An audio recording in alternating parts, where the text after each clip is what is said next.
Bismillahirrahmanirrahim. Alhamdulillahi rabbil alamin.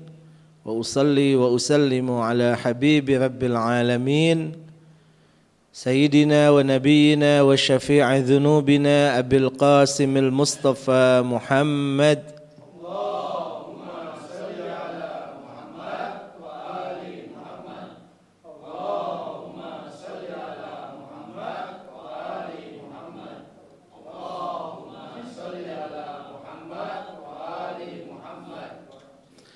وأهل بيته الطيبين الطاهرين وأصحابه الميامين المنتجبين ومن تبعهم بإحسان إلى قيام يوم الدين. اللهم رب اشرح لي صدري ويسر لي أمري واحلل عقدة من لساني يفقه قولي ربي أنطقني بالهدى وألهمني التقوى. Bapak, ibu-ibu, ikhwan dan akhwat yang ada di majelis ini ataupun yang mengikuti melalui media, Assalamualaikum warahmatullahi wabarakatuh. Alhamdulillah, kita panjatkan puja dan puji syukur kita kehadirat Allah Subhanahu wa taala yang telah memberikan kesempatan dan kesehatan bagi kita sehingga pada malam ini kita dapat berkumpul di tempat ini dalam rangka melakukan kajian, menambah ilmu pengetahuan, dan sekaligus mudah-mudahan akan menambah keimanan dan ketakwaan kita kepada Allah Subhanahu wa taala serta mendekatkan kita kepada Allah Subhanahu wa taala. Salawat dan salam kita haturkan ke haribaan tercinta Nabi besar Muhammad sallallahu alaihi wasallam, keluarga suci beliau serta sahabat dan pengikut setia beliau sampai akhir zaman yang mudah-mudahan kita semua tergolong di dalamnya. Amin ya rabbal alamin. Kita dalam suasana memperingati milad al-Imam al-Mahdi al-Muntadhar ajjalallahu farajahu syarif itu pada tanggal 15 Sya'ban atau yang juga dikenal dengan nisfu Sya'ban, pertengahan bulan Sya'ban. Dalam keyakinan para pengikut Ahlul Bait, Imam Mahdi ajjalallahu farajahu syarif telah dilahirkan dan beliau berada dalam masa ghaibah, artinya bahwa beliau hadir, beliau ada di tengah-tengah kita, di tengah kaum muslimin, hanya saja tidak ada atau tidak bisa setiap orang punya akses kepada beliau dan mengenal beliau. Itu adalah salah satu cara Allah Subhanahu wa taala untuk menyelamatkan beliau hingga beliau tetap hidup hingga akhir zaman. Tentu pembahasan tentang Al-Imam Al-Mahdi ajjalallahu farajahu syarif adalah bisa dilakukan dengan berbagai dimensi, berbagai pendekatan. Pendekatan Qur'ani artinya ayat-ayat Al-Qur'an yang walaupun tidak secara spesifik menyebutkan tentang nama beliau atau secara spesifik tentang keberadaan beliau, tetapi ada ayat-ayat di dalam Al-Qur'an yang menjelaskan tentang keniscayaan bahwa di akhir zaman akan ada yang disebut dengan pewaris dari dunia ini. Dialah yang mewarisi dunia, dalam artian dialah yang akan menjadi pewaris nabi atau para nabi, dan dia yang akan mengisi dunia, memenuhi dunia dengan keadilan, dengan kedamaian. Setelah sebelumnya diisi dengan berbagai ketidakdamaian dan ketidakadilan. Ada juga ayat-ayat yang menyebutkan tentang peran yang dilakukan oleh para nabi dan para imam suci alaihimussalam sebagai pewaris nabi, dan Al-Imam Al-Mahdi ajjalallahu farajahu syarif adalah sebuah keniscayaan. Ayat yang menyebutkan bahwa setiap umat itu adalah ada saksi yang nanti dimintai pertanggungjawaban di sisi Allah Subhanahu wa taala, atau ketika kita dimintai pertanggungjawaban di hadapan Allah, maka dia menjadi saksi sehingga kita tidak punya lagi alasan di hadapan Allah. Allah punya saksi yang kemudian akan memastikan bahwa kemudian Allah akan memberikan sanksi kepada kita ketika di hadapan pengadilan Allah Subhanahu wa taala. Karena di setiap zaman itu ada yang memonitor dan mencatat segala apa yang kita lakukan, dan itu adalah di sebagian zaman adalah nabi dan di sebagian zaman adalah imam. Misalnya di salah satu ayat Al-Qur'an yang berbunyi, wa kaifa idza ji'na bikulli ummatin bisyahidin wa ji'na bika ala haula'i syahida. Bagaimana kalian jika di suatu hari nanti di pengadilan Allah kami datangkan untuk setiap umat itu seorang saksi yang menyaksikan di hadapan Allah bahwa benar kita, benar si A, si B, si C dan seterusnya adalah melakukan perbuatan ini dan itu. Dia adalah menjadi saksi di hadapan Allah, yang berarti dia memang saat di dunia juga menyaksikan apa yang kita lakukan. Dan itu tidak mungkin maksudnya adalah nabi hingga akhir zaman. Kenapa? Karena ayat itu mengatakan bahwa bagaimana jika kalian kelak didatangkan oleh Allah untuk setiap umat itu saksi, dan aku jadikan engkau wahai Nabi saksi atas mereka, yakni atas saksi-saksi itu. Artinya Nabi Muhammad boleh menjadi saksi pada zaman beliau hidup bersama para sahabat saat itu, tapi Nabi Muhammad itu akan menjadi saksi untuk para saksi itu, yakni para nabi sebelum Nabi Muhammad dan juga para penerus Nabi Muhammad di setiap zaman, yakni para imam Nabi Muhammad di setiap zaman. Artinya Nabi Muhammad walaupun jasadnya adalah telah dikuburkan, tetapi kita meyakini bahwa ruh beliau adalah tetap hidup. Ruh beliau itu tidak pernah mengalami kematian, dan ruh orang mulia itu beda dengan ruh orang biasa. Ruh orang mulia itu artinya dia tetap masih bisa melakukan berbagai hal, termasuk menjadi saksi, yakni menyaksikan setiap perbuatan dan seterusnya. Jadi ayat itu menyatakan bahwa di setiap ummah itu ada syahid, ada saksi. Karena itu berarti keberadaan Al-Imam Al-Mahdi sebagai imam zaman kita adalah sebuah keniscayaan, dan ayat itu menjadi tidak berarti kalau beliau belum lahir, kalau beliau belum ada. Begitu juga yang ada misalnya di surat Yasin, ya, di surat Yasin di salah satu ayatnya Allah Subhanahu wa taala berfirman, wa kulla syai'in ahsainahu fi imamin mubin, dan segala sesuatu itu kami catatkan atau kami hitung, kami urutkan di mana? Pada seorang imam. Ayat ini menguatkan ayat yang tadi pertama kita baca, bahwa imam itu adalah memang tempat di mana Allah Subhanahu wa taala mencatat amal-amal baik dan buruk kita di setiap zaman. Imam itu boleh jadi makna yang lebih luas adalah nabi di zaman-zaman ada nabi, dan boleh jadi adalah penerus Nabi yang kita sebut dengan imam, yang kita yakini misalnya setelah Nabi ada 12 imam dari keluarga atau keturunan Rasulullah sallallahu alaihi wasallam.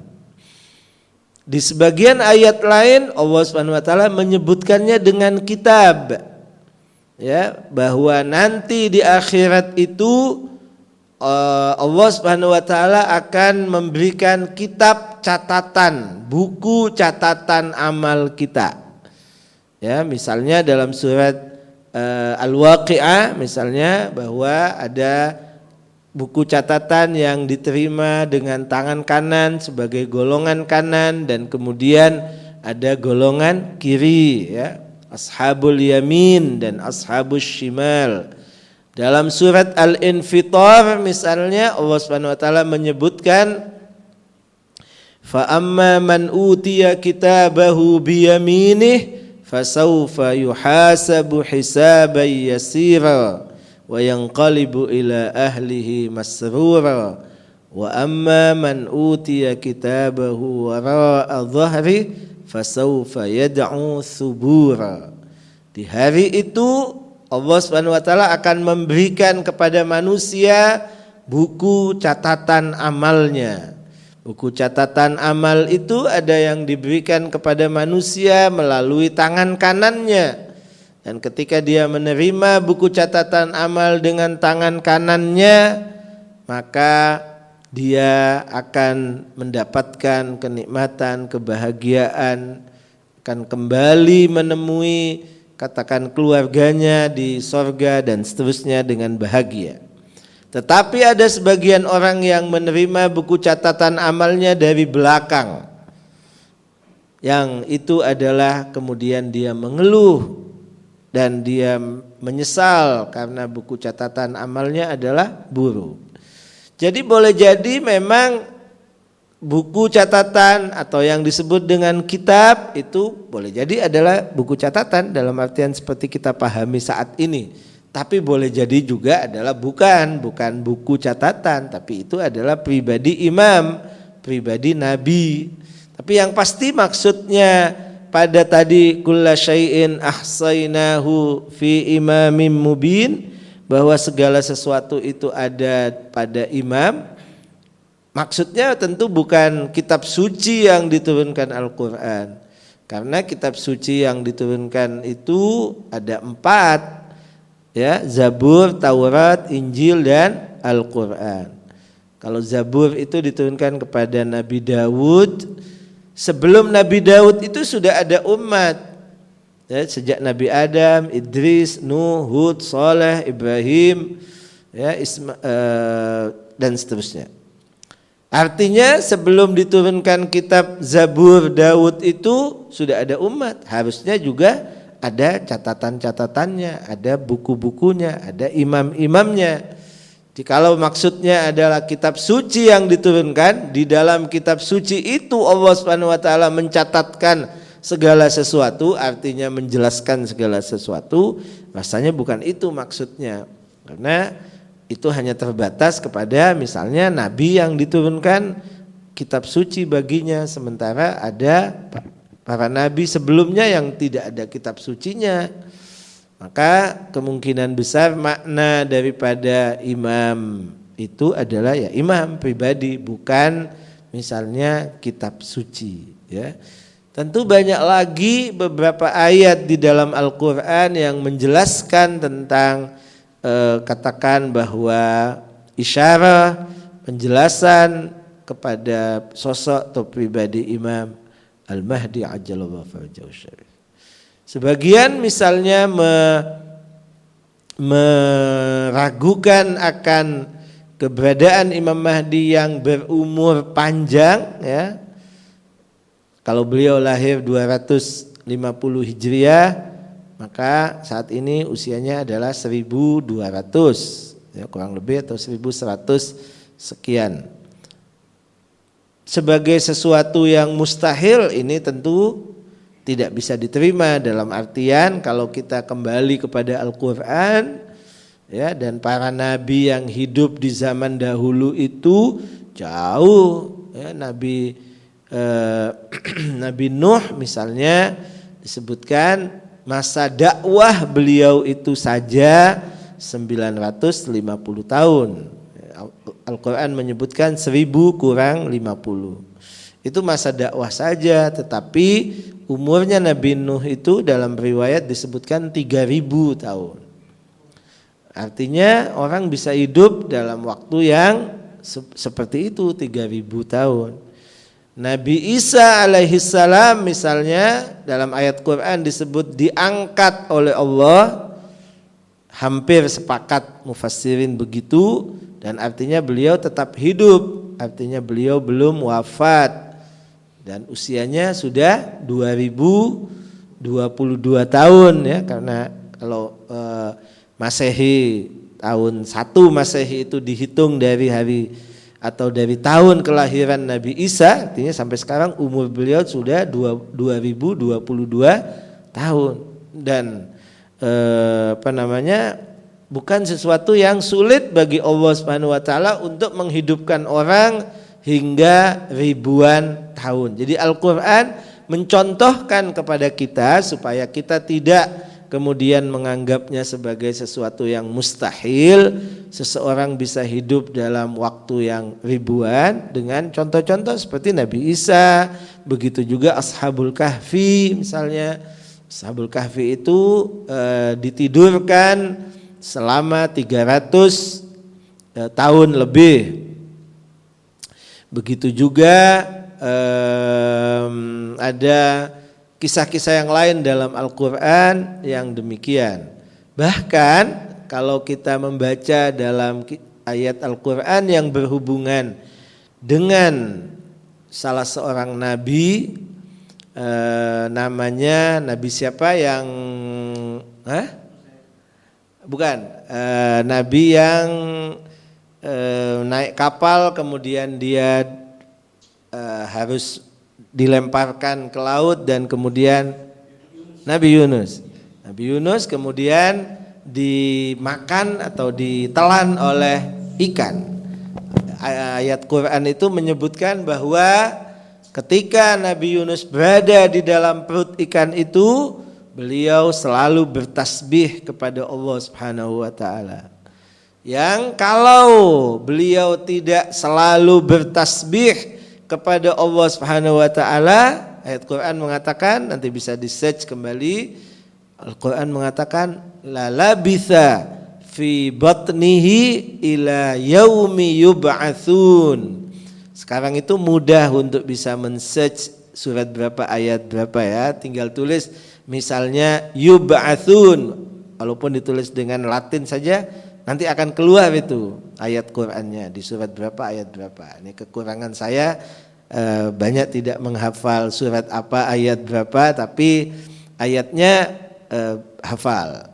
Bahwa dalam ayat itu dikatakan bahwa andaikan Nabi Yunus itu tidak tergolong orang yang selalu bertasbih kepada Allah, maka akan dibiarkan oleh Allah Nabi Yunus itu berada di perut ikan sampai kapan? Sampai hari kebangkitan. Artinya sampai kiamat.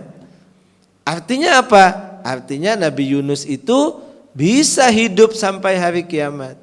Bisa tetap hidup sampai hari kiamat. Begitu juga berarti ikannya adalah bisa hidup sampai hari kiamat. Artinya Allah SWT Maha Kuasa untuk bisa menghidupkan ikan sampai hari kiamat, begitu juga menghidupkan Nabi Yunus hingga hari kiamat. Jadi bukan sesuatu yang mustahil untuk kemudian Allah Subhanahu wa taala menjaga sehingga misalnya tetap sehat, tetap tidak meninggal, tidak sakit ataupun sakit yang tidak terlalu parah. Itu Allah Subhanahu wa taala dengan caranya, baik dengan cara secara alami ya ataupun dengan cara yang lain. Dimensi lain atau pendekatan lain yang bisa dibahas tentang kehidupan atau keberadaan Al-Imam Mahdi ajallallahu farajahu syarif selain pembahasan Qur'ani selain dari ayat-ayat Qur'an itu adalah dimensi fikih. Fikih itu adalah ilmu yang mengajarkan kepada kita hukum-hukum Allah Subhanahu wa taala. Apa yang harus kita lakukan terhadap atau apa yang harus kita lakukan dalam kehidupan keseharian kita, baik yang hubungannya kita dengan Allah ataupun hubungannya kita dengan sekitar kita, sesama manusia, paling kecilnya dalam sebuah rumah tangga, hubungan kita dengan istri, dengan anak, sebaliknya seorang istri dengan suami itu diatur dalam ilmu yang disebut dengan ilmu fikih, begitu juga dengan lebih luas masyarakat dan seterusnya. Bahkan pada binatang, tumbuh-tumbuhan itu ada aturannya, ada hukumnya. Artinya Allah SWT punya aturan, tapi aturan itu adalah dijelaskan oleh para ulama di zaman kita. Ya, karena tidak ada nabi yang bersama kita saat ini sehingga kita tidak bisa langsung bertanya kepada nabi yang hidup. Begitu juga tidak ada imam sebagai pengganti nabi atau pewaris atau penerus nabi sehingga kita bisa langsung bertanya. Imam 12 tidak berada di tengah kita dengan mudah dan kita bisa akses kepada beliau. Maka karena tidak ada nabi dan imam, tapi kita tetap punya kewajiban untuk melaksanakan berbagai hukum Tuhan sebagai bukti bahwa kita memang hamba Tuhan, ya, sebagai bukti bahwa kita adalah hamba yang bersyukur kepada Tuhan yang telah memberikan kepada kita berbagai kenikmatan, fasilitas dan seterusnya. Dan cara bersyukurnya adalah menurut Tuhan, bukan menurut kita. Karena itu kita harus kembali kepada apa yang memang telah ditetapkan oleh Allah, bagaimana cara kita beribadah, bagaimana hal yang harus ditinggalkan dan bagaimana aturan-aturan itu. Lalu siapa yang bisa memahami dan siapa yang kemudian bisa kita ikuti sebagai rujukan, fatwanya bisa kita amalkan dan itu sekaligus menjamin kita sudah melaksanakan yang seharusnya. Tentu kita tidak bisa mengklaim bahwa apa yang difatwakan oleh para ulama itu pasti benar 100% dalam semua masalah. Tidak bisa. Kenapa? Karena ada perbedaan fatwa juga. Di kalangan ulama itu ada perbedaan fatwa juga. Karena perbedaan interpretasi, perbedaan bagaimana memahami sebuah ayat atau sebuah hadis, memahami keabsahan sebuah hadis, sebagiannya karena bahasa yang menyebabkan adanya perbedaan. Kalau ada fatwa yang berbeda antara si A dan si B, ya walaupun dalam lingkup yang kecil sudah sesama mazhab Ahlul Bait, tapi fatwa ulamanya berbeda, maka tidak bisa dong kita mengatakan itu dua-duanya adalah pasti benar, itulah yang di sisi Tuhan. Tidak mungkin, karena dua yang bertentangan itu artinya satu yang benar, yang satunya salah. Karena Tuhan menentukan pasti satu, realitas di sisi Tuhan itu pasti satu, tidak mungkin adalah lebih dari satu. Ya. Nah, bagaimana kita bisa memastikan bahwa apa yang kita lakukan itu sudah benar?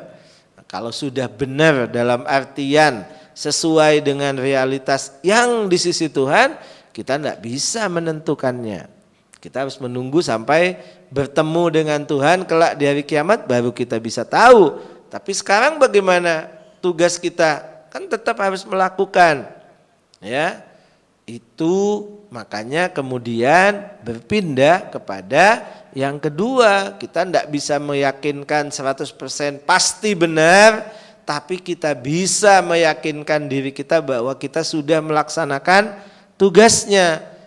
Kenapa kita bisa menganggap atau meyakinkan diri kita, memberi kepuasan kepada diri kita bahwa kita memang sudah melaksanakan tugas adalah karena kita sudah mengikuti apa yang memang sudah ditetapkan oleh Al-Imam yang kita yakini Al-Imamul Mahdi sebagai imam kita. Imam kita yang menyuruh kita untuk merujuk, untuk kembali, untuk mengikuti ulama yang memenuhi persyaratan. Ya, ulama yang sudah betul-betul dia mengkaji Islam, mengkaji berbagai sumber, mengkaji berbagai referen Al-Quran, hadis dan seterusnya, sehingga kemudian dia berhasil memproduk atau mengeluarkan apa yang kita kenal dengan fatwa untuk diikuti, dan itu sudah memenuhi persyaratan sebagai apa yang sudah ditetapkan oleh Al-Imam Al-Mahdi ajallallahu farajahu syarif. Jadi Imam Mahdi dalam masa ghaibah tidak lagi menentukan wakil sebagaimana pada ghaibah sughra. Kita tahu bahwa ada dua ghaibah, ada dua kegaiban. Yang pertama ghaibah sughra, artinya kegaiban kecil. Di awal Imam Mahdi tidak berhubungan langsung dengan banyak orang atau dengan pengikutnya, tapi beliau masih memiliki wakil yang ditunjuk oleh beliau dengan nama. Ada 4 wakil yang hidup saat itu, kemudian sampai kemudian meninggal atau sebelum meninggal sang wakil sudah menunjuk sebagai referen. Bahkan dalam literatur kitab hadis kita ada yang disebut dengan tauqiat, artinya tanda tangan Imam Al-Mahdi, tulisan tangan Imam Al-Mahdi yang itu menjadi referen, menjadi sebagai bukti keberadaan beliau dan bahwa beliau mengangkat si fulan sebagai wakilnya, dan itu berlaku sampai kurang lebih 60-an tahun, sejak 255 hingga sekitar 320, sekitar 60-an tahun Imam Mahdi memiliki 4 wakil. Setelah itu masuklah apa yang disebut dengan ghaibah kubra, di mana imam tidak lagi punya wakil dengan nama, tetapi imam punya wakil dengan kriteria. Imam menyebutkan siapa di antara para fuqaha, para ulama yang memenuhi persyaratan, dengan istilah lain para mujtahid, itu memiliki kriteria dia adalah bertakwa, dia adalah tidak ikut hawa nafsunya, dia adalah selalu berada dalam ketaatan dan seterusnya, sesuai seperti apa yang sudah disebutkan dalam kitab-kitab fikih misalnya, maka dia adalah wakilku. Maka silahkan awam, silahkan kebanyakan orang merujuk kepadanya. Artinya ketika kita mengamalkan fatwa seorang marja, fatwa seorang mujtahid yang memenuhi persyaratan itu, berarti kita sudah mengikuti perintah Imam Mahdi. Mengikuti perintah Imam Mahdi berarti sudah benar dari sisi mengikuti perintah, walaupun boleh jadi hasil interpretasi ulama yang diikuti itu ada yang salah, itu dimaafkan. Itu di sisi Allah akan dimaafkan. Kenapa? Karena sudah sesuai jalurnya, dan itu yang membedakan kita pengikut Ahlul Bait dengan saudara-saudara kita yang lain, saudara-saudara kita dari mazhab Ahlus Sunnah misalnya. Kita tidak akan menemukan sebuah dalil bahwa memang misalnya Nabi mereferen bahwa yang harus diikuti adalah misalnya imam A atau B atau C. Tapi di mazhab kita, keyakinan kita bahwa Nabi mereferen, Nabi merekomendasikan bahwa setelahku ada imam-imam, baik seperti pada pengangkatan Imam Ali di hari Ghadir, begitu juga pada para imam yang lain hingga pada zaman Imam Mahdi, dan Imam Mahdi di saat ghaib, maka beliau juga sudah mengangkat, sudah mereferensikan kepada kita para ulama dengan karakter, dengan kriteria di zaman ghaibah kubra ini. Sekali lagi, ini adalah dimensi yang sangat penting, sehingga memberikan sebuah keyakinan, kepuasan baik secara rasional ataupun secara katakan diri, hati kita ketika kita melakukan sholat, puasa, wudhu, mandi dan seterusnya, itu adalah sesuai dengan fatwa ulama yang sudah direkomendasikan oleh Al-Imam Al-Mahdi Ajjallahu Farajahu Syarif, walaupun dengan kriteria, dengan sifat-sifat tertentu, dan itu menyebabkan kita gugur daripada taklif, gugur daripada perintah Tuhan. Artinya apa yang kita lakukan itu sudah dianggap kita melakukan perintah. Beda dengan kita belum melakukan perintah, atau kita tidak tahu apakah ini memang kita sudah di jalur sesuai dengan perintah atau belum. Itu dimensi yang kedua yang menurut saya juga sangat penting dalam pembahasan dan keyakinan akan keberadaan Al-Imam Al-Mahdi Ajjallahu Farajahu Syarif. Dan konsep marja'iyah yang diyakini oleh mayoritas daripada katakan pengikut Ahlul Bait adalah sebuah konsep yang sangat kuat, berdiri di atas dalil-dalil selain rasional, juga dalil-dalil nakli, misalnya hadis-hadis. Dan itu lebih unggul, lebih kuat daripada beberapa konsep lain. Kemudian tentu dimensi yang lain adalah hadis, ya. Kajian hadis yang juga banyak menyebutkan tentang keberadaan Al-Imam Mahdi baik dari jalur Sunni ataupun dari jalur Syiah. Di antara yang menyepakati sebuah isu keyakinan di dalam kaum muslimin itu adalah tentang keberadaan Imam Mahdi. Hanya saja berbeda dari sisi bahwa katakan sudah lahir atau belum, tetapi semua meyakini bahwa ada hadis-hadis Nabi yang menyebutkan bahwa di akhir zaman akan ada pribadi, sosok yang disebutkan namanya, bahkan yang disebutkan lakopnya, bahkan disebutkan juga berbagai kriteria, disebutkan juga tanda-tanda katakan di saat beliau hadir, muncul, itu adalah bagian daripada yang disepakati di kalangan Ahlus Sunnah dan Syiah.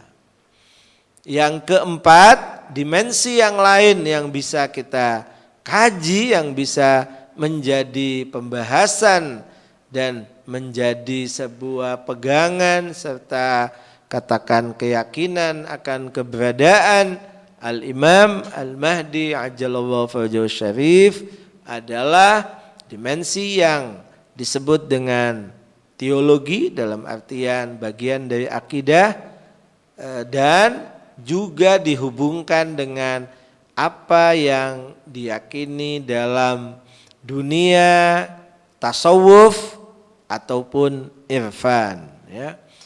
Dua ini adalah berkumpul, dua ini adalah bisa disatukan, yakni keyakinan akidah itu dengan apa yang diyakini oleh kelompok tertentu yang kita sebut dengan tasawuf atau irfan, baik di Sunni ataupun dalam Syiah, bahwa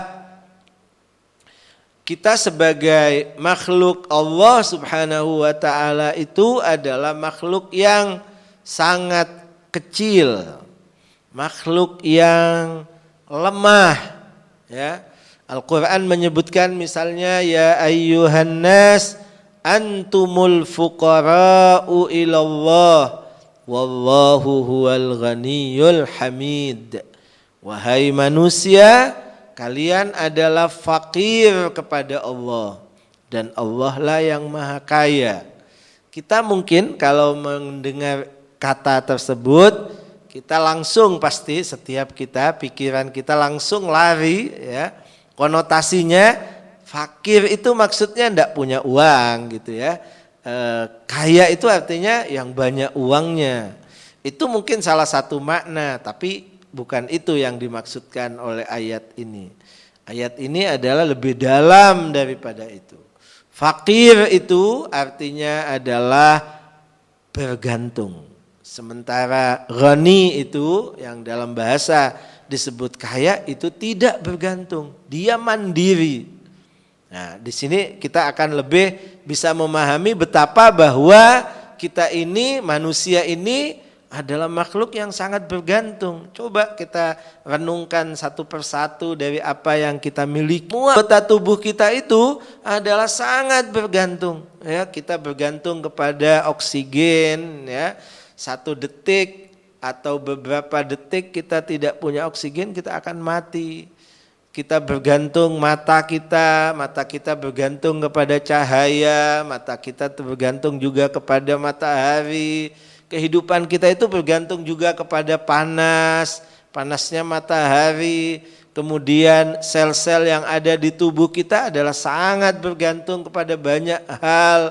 Saraf-saraf yang ada di tubuh kita sangat bergantung. Itu semua apa yang kita miliki di sini bergantung. Jadi manusia itu disebut fakir, katanya dalam bahasa Arab asli, dalam artian kalau kembali kepada asal-asal kata, karena setiap kata itu punya akar. Kenapa itu disebut demikian? Misalnya fakir itu dikatakan kepada unta yang sudah patah, katakan tulang punggungnya, sehingga dia tidak bisa berdiri, misalnya tidak bisa bangun. Ya, itu kira-kira bahwa kebergantungan begitu. Jadi kalau ayat itu menyebut manusia, wahai manusia kalian adalah bergantung, kalian tidak bisa mandiri, kalian selalu butuh. Sedangkan Allah yang tidak butuh pada apapun, Allah yang maha mandiri, Allah yang maha kaya dan tidak bergantung kepada apapun. Pertanyaan kita, apakah hanya manusia?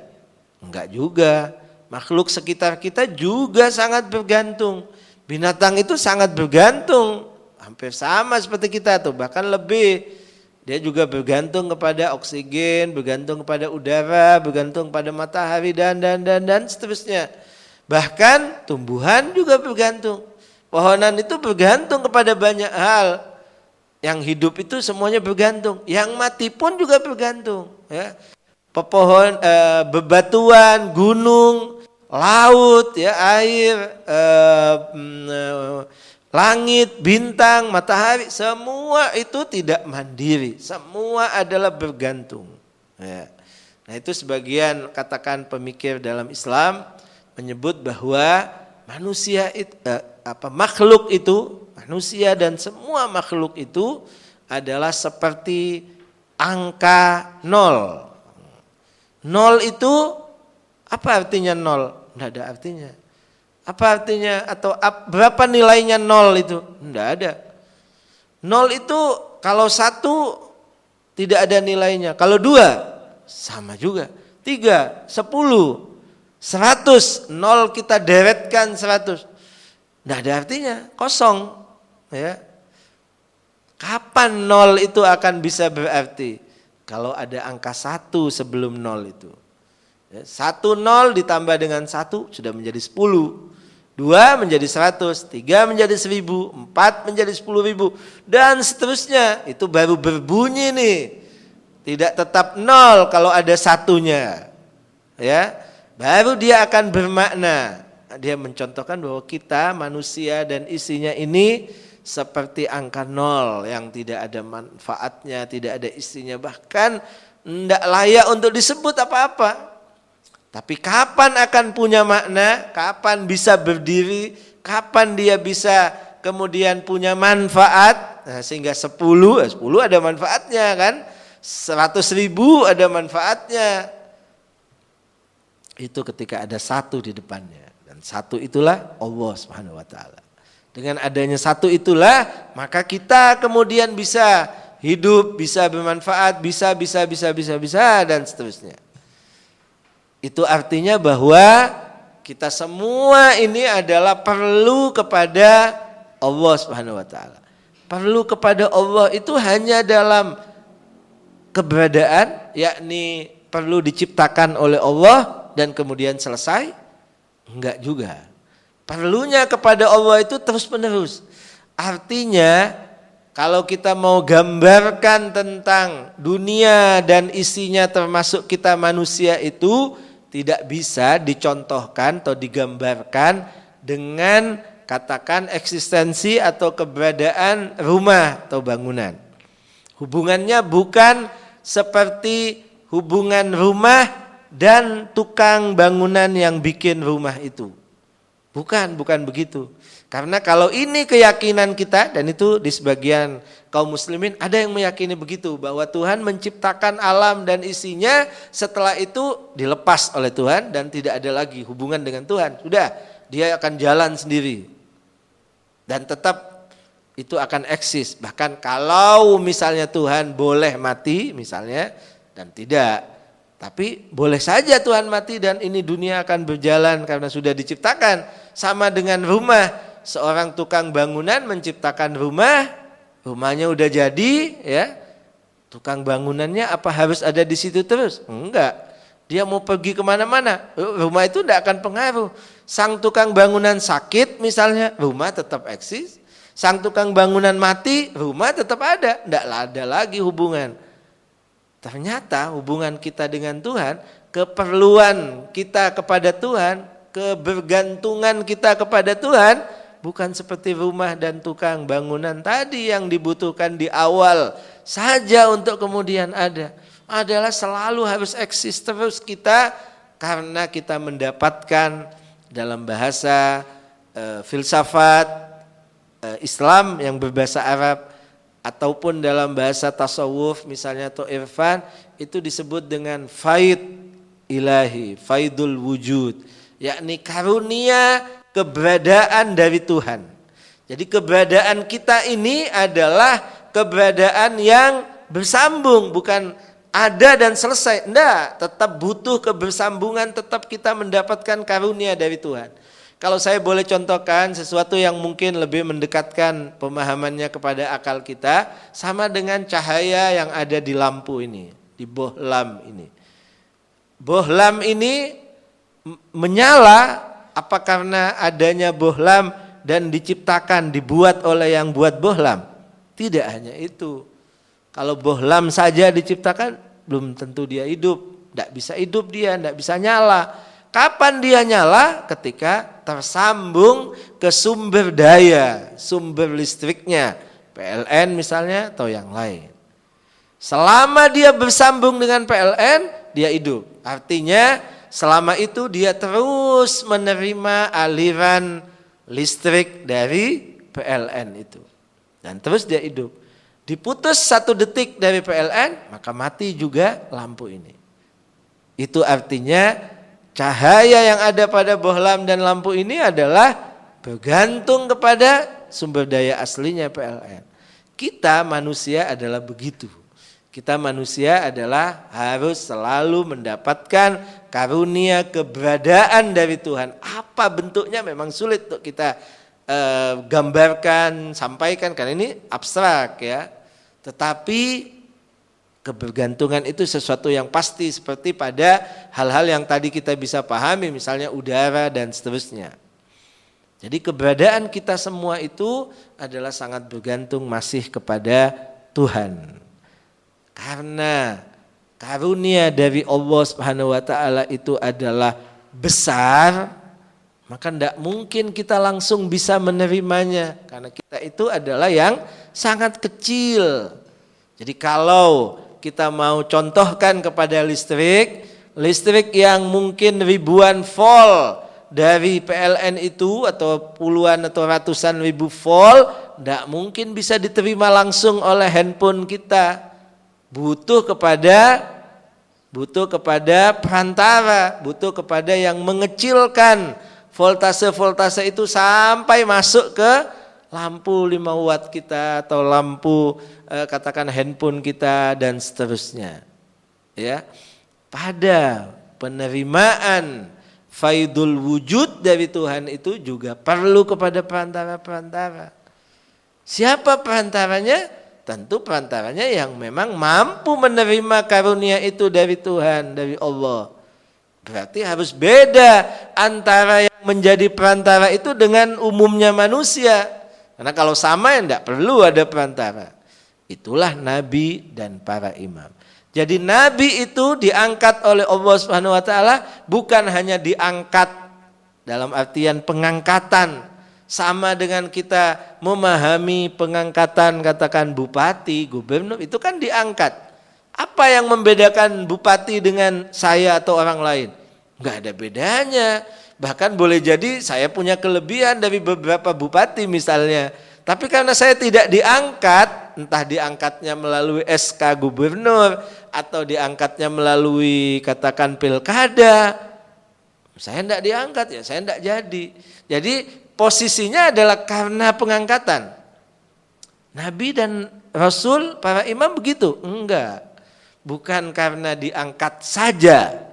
Tapi memang potensinya, memang jati dirinya, atau apa bahasa yang boleh diungkapkan, kebesaran wujudnya, ya besar bukan maksudnya besar benda ya, kebesaran wujud, kalau kita bilang wujud kita anggap itu sesuatu yang abstrak, yang tidak kita pahami, tapi itu ada, kalau boleh didekatkan kebesaran spiritual dan maknawinya, itu adalah jauh lebih besar dari kita. Karena itulah diangkat oleh Allah Subhanahu wa taala. Karena itulah Allah mengangkat nabi dan rasul itu bukan asal-asalan, tapi mereka memang orang-orang yang sampai kepada makom yang tinggi. Jadi di sini perlu kita bedakan antara pengangkatan, jabatan dengan memang dia punya pangkat itu. Ya, kalau pangkat itu misalnya dia jenderal, mau pensiun tetap saja dia jenderal. Karena pangkatnya itu bukan karena diangkat, bukan karena hanya diangkat, ada SK, bukan hanya itu. Tapi nabi dan imam itu dia punya kapasitas diri, punya eksistensi diri, ya, itu yang memang lebih daripada kita. Dan itu berarti sebuah keniscayaan keberadaan Imam Mahdi. Karena tanpa Imam Mahdi dunia akan hancur, kita semua akan hancur. Dan itu yang ada dalam riwayat, sebut laulal mahdi lasakhatil ardu, laulal hujjah lasakhatis samawati wal ard. Andaikan tidak karena keberadaan sosok seperti Imam Mahdi, maka akan hancur dunia dan isinya. Kenapa hancur? Karena tidak mendapatkan faid dari Tuhan, tidak mendapatkan karunia wujud, sama dengan bohlam yang sudah diputus dari misalnya PLN-nya, maka dia mati. Begitu juga kita bisa memahami misalnya dalam konteks Isra dan Mi'raj Rasulullah Shallallahu Alaihi Wasallam. Jadi teks-teks ini mendekatkan kepada kita atau lebih menjelaskan kepada kita bahwa ini bukan hanya khayalan para ulama membuat, bukan, tapi ini diambil dari pemahaman ayat dan hadis. Misalnya dalam kisah Isra dan Mi'raj Rasulullah Sallallahu Alaihi Wasallam, dan itu termasuk yang juga disepakati, ini menariknya disepakati di Sunni dan di Syiah, bahwa Nabi itu di Isra dan Mi'rajkan ditemani oleh malaikat Jibril sampai kepada yang disebutkan dalam istilah dalam hadis itu langit-langit yang tinggi, langit 1, 2, 3 dan seterusnya, sampai kemudian apa yang disebut dengan Sidratul Muntaha, tempat yang paling tinggi di situ. Tentu ini bukan fisik semua ya, semua adalah perjalanan rohani.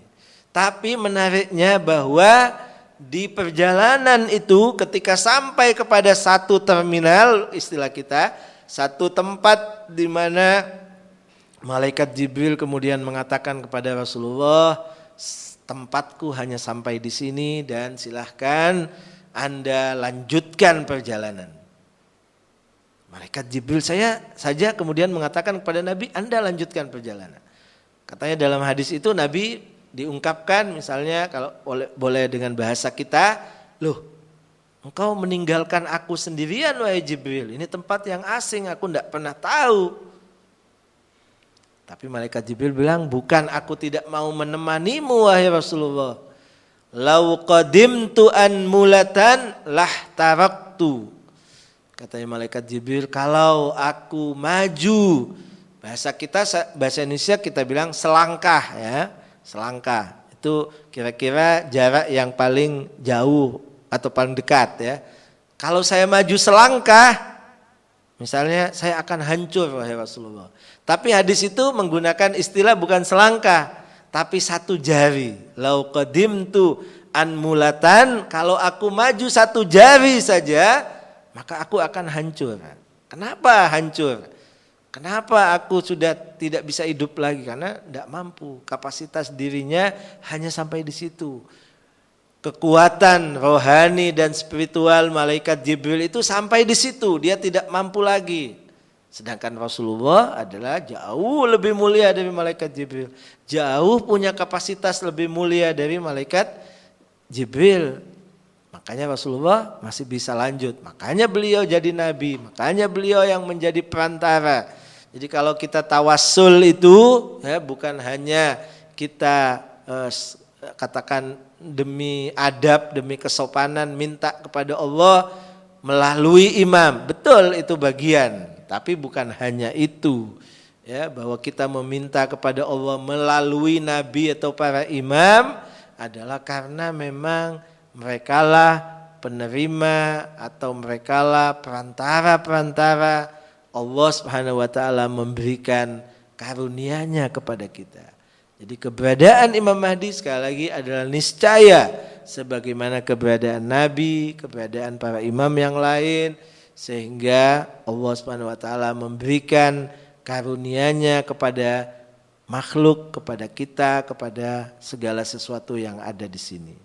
Ini adalah beberapa mungkin dimensi yang bisa saya sampaikan tentang Imam Mahdi. Mudah-mudahan ada manfaatnya, mudah-mudahan menambah ilmu kita dan sekaligus menambah kecintaan kita, keterikatan kita, loyalitas kita, bahwa kita sebagai pengikut, sebagai umat dari imam di akhir zaman, itu Imam Al-Mahdi Ajallahu Farajahu Syarif, betul-betul kita adalah punya keyakinan yang kuat dan juga punya komitmen yang kuat untuk menjadi umat beliau, menjadi penanti beliau, menjadi mereka yang mempersiapkan kehadiran beliau alaihi salam. Kurang lebihnya mohon maaf. Wabillahi taufiq wal hidayah. Wassalamualaikum warahmatullahi wabarakatuh.